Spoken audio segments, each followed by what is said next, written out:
pembahasan alinea pertama, pembukaan Undang-Undang Dasar Negara Republik Indonesia tahun 1945.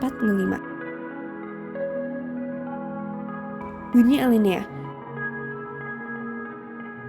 bahwa sesungguhnya kemerdekaan itu ialah hak segala bangsa, dan oleh sebab itu, maka penjajahan di atas dunia harus dihapuskan karena tidak sesuai dengan peri kemanusiaan dan peri keadilan. Makna alinea. Alinea ini bermakna bahwa kemerdekaan adalah hak asasi manusia. Namun, kemerdekaan seseorang harus tunduk pada kemerdekaan bersama sebagai bangsa.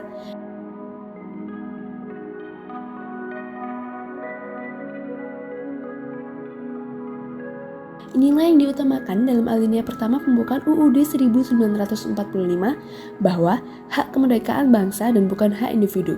Namun, ini bukan berarti hak individu ditiadakan, melainkan ditempatkan sebagai anggota masyarakat dalam kaitannya dengan bangsa. Selain itu, alinea pertama pembukaan UUD 1945 juga memuat suatu dalil objektif, yaitu gugatan terhadap penjajahan karena penjajahan berarti mengingkari persamaan derajat manusia. Oleh karena itu, alinea ini mengandung pernyataan bahwa penjajahan di atas dunia harus ditentang dan dihapuskan, karena bertentangan dengan hak asasi manusia.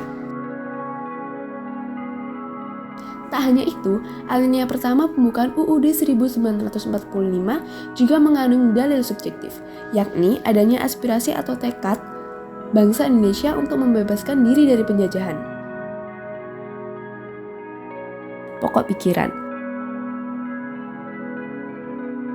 Pengakuan terhadap prinsip universal yang berupa hak kemerdekaan sebagai hak asasi setiap bangsa yang harus dijunjung tinggi.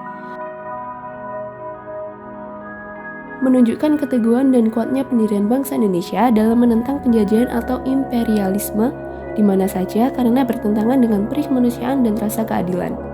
Pokok-pokok pikiran tersebut menggambarkan suasana kebatinan dari Undang-Undang Dasar Negara Republik Indonesia tahun 1945, serta mewujudkan cita-cita hukum yang melandasi hukum dasar negara, baik yang tertulis maupun tidak tertulis. Sikap positif terhadap pokok pikiran keluarga.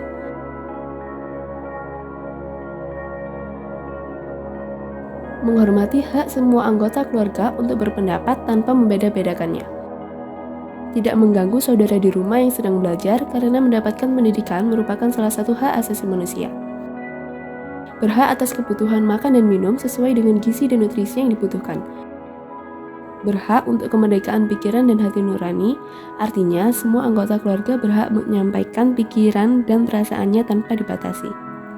Sekolah.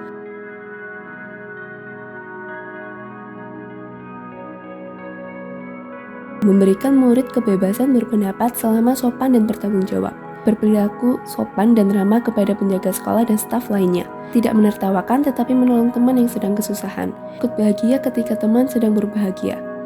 Masyarakat.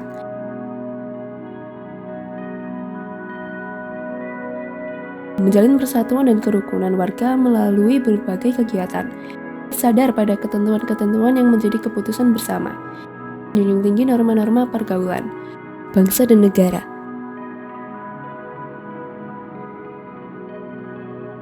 Tidak melakukan perbuatan yang merugikan kepentingan bangsa dan negara, menyadari kedudukan yang sama dalam hukum, politik, sosial, budaya, dan ekonomi. Siap sedia membela negara sesuai dengan undang-undang.